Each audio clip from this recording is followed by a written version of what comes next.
Full Block Fence is a Minecraft server started by YouTuber and friend of mine, SapLows. It was started on Alpha 1.0.16 and follows the rule of progressively updating to newer versions, of which it is currently on Alpha 1.1.0. The server has existed for about a week now, but there has already been so much player activity, so I wanted to create this video series to document events on the server so they are not lost to time. So, without further ado, let's start at the beginning.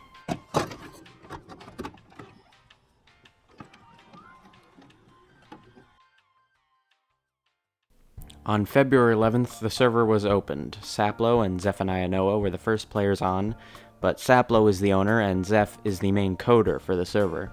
The first official players to join were Mr. MC Bricks, Fast Vincent 1, Lord Pasta, and then me.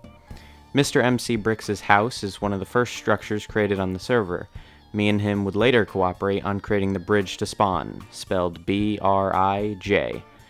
Mr. MC Bricks constructed his castle, Irene, which would become the focal point of the town, which would be named Bridge Village. The first diamond hoe on the server was created by him in this very castle. After SapLows and McBricks stole and burned my clay and diamond block, I would end up griefing Irene, making me the server's first griefer. But, feeling bad for my actions, I later helped him reconstruct the castle. After a few days of players consolidating in Bridge Village, some decided to expand out. A Mario pixel art is made and the bridge is expanded hundreds of blocks. I build my huge sub to Johnsy sign and transform the monolith it's on into a skyscraper. I can't explain the history of the server so far without going into one of SapLows' most major slip-ups. For a brief period he allowed for the use of Cheat Engine, which was still a viable way of hacking in this version of Minecraft. Multiple bedrock structures were created by Herobrine Real 69 and they were all removed. Fortunately, Herobrine Real was not banned. On February 14th, the server updated to Alpha 1.0.17, which would bring chickens, slimes, fences, and a functioning day-night cycle.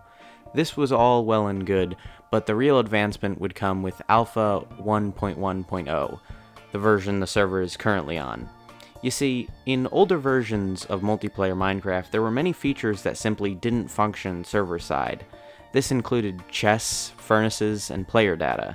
So not only could you not store things in chests or use furnaces, all player data would not be saved pre-Alpha 1.1.0. People had to come up with novel ways of storing items, like placing them in hidden vaults, or throwing unplaceable items into unloaded chunks, where they would later recollect them.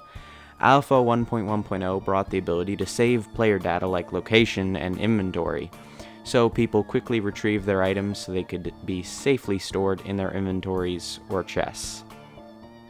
On the 15th, there is a huge grief at Bridge Village, where a hacker created a load of TNT and blew the main area to high hell.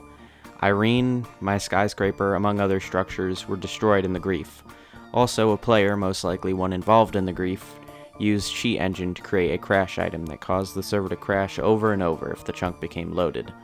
Luckily, SapLows managed to restore the server's functionality. There are some more events that have happened recently on the server, but that will be for another video. From the information that is available, this is the first saga of the server's history. So until next time, I hope you enjoyed the video, subscribe if you'd like to keep up with events on the server, and thanks for watching.